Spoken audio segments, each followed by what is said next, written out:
Hey everyone, it's Mr. Duel here again with another beginner's video guide.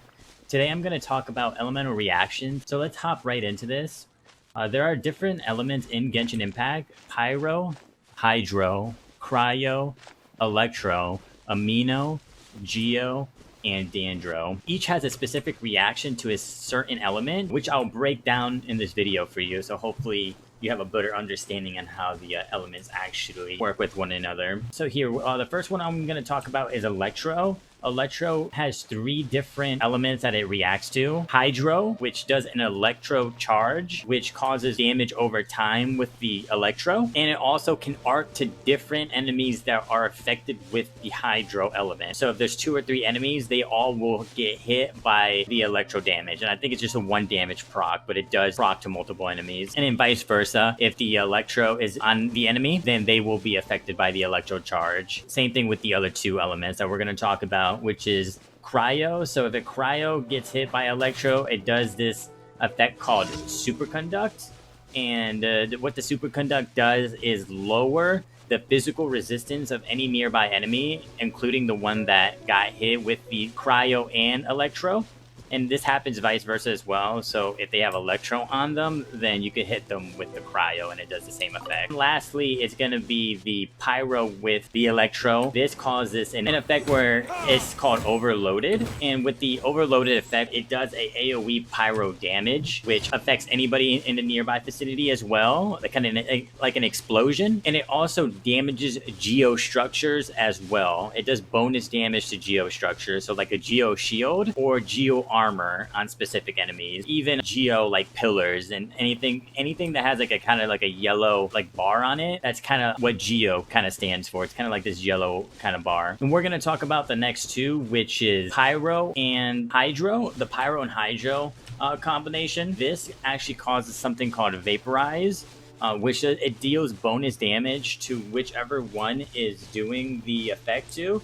This is another, vice versa. So the Hydro onto the Pyro can cause Vaporize, and the Hydro to the Pyro, and then Pyro to the Hydro. It goes both ways. But in this case, the Hydro will deal more damage to the Pyro effect, to the Vaporize, compared to the Pyro going to Hydro. But again, this also depends on the character's elemental mastery, and also to their base weapon and base attack, and their character level. So keep that in mind. So if you have a really weak character, and then you do the Hydro Pyro, then you have a really strong character like my Dulup that does the Vaporize, then he may do more damage compared to like a Hydro character who's really weak. So just keep that in mind. And then the next one will be Pyro and Cryo, which kind of does the same thing as the Pyro and Hydro. It causes this, it's called Melt, and this reaction deals more damage. But this time is vice versa compared to the Hydro. The Pyro will actually do more damage to the Cryo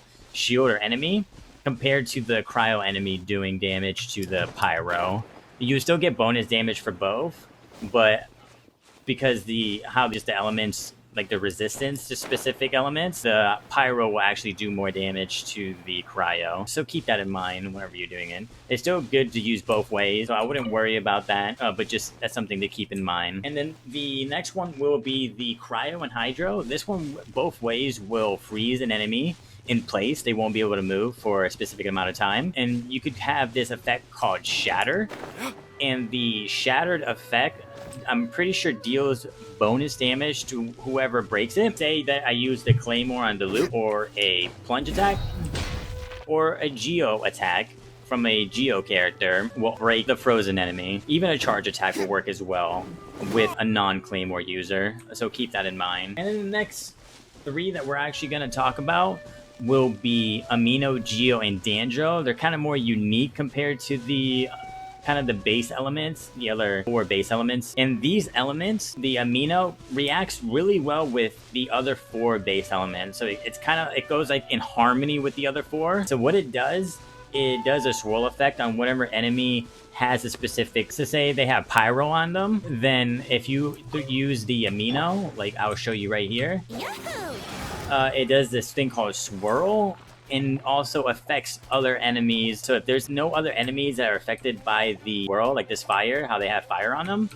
multiple enemies will get caught on fire because of the swirl will spread it to all the enemies. Same thing with the Hydro, same thing with Cryo, same thing with Electro. So if one enemy gets hit by the swirl and there's multiple enemies in the vicinity of the swirl, multiple enemies will get hit by the elemental reaction. And on top of that, if they get hit by another reaction, so say there's two different enemies with two different elements, but they can actually react with each other. So it says like Hydro and Cryo.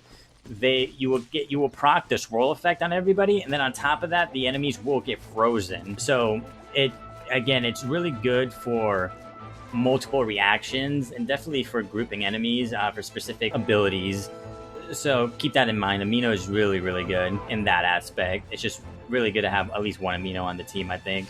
But again, you can have any type of synergy you like. It's really on you. And the next one is Geo. Geo is kind of like the polar opposite of Amino. It kind of counters mostly everything else. Whenever you hit an element, it does like a crystal effect, crystallization, which gives a elemental shard on the ground.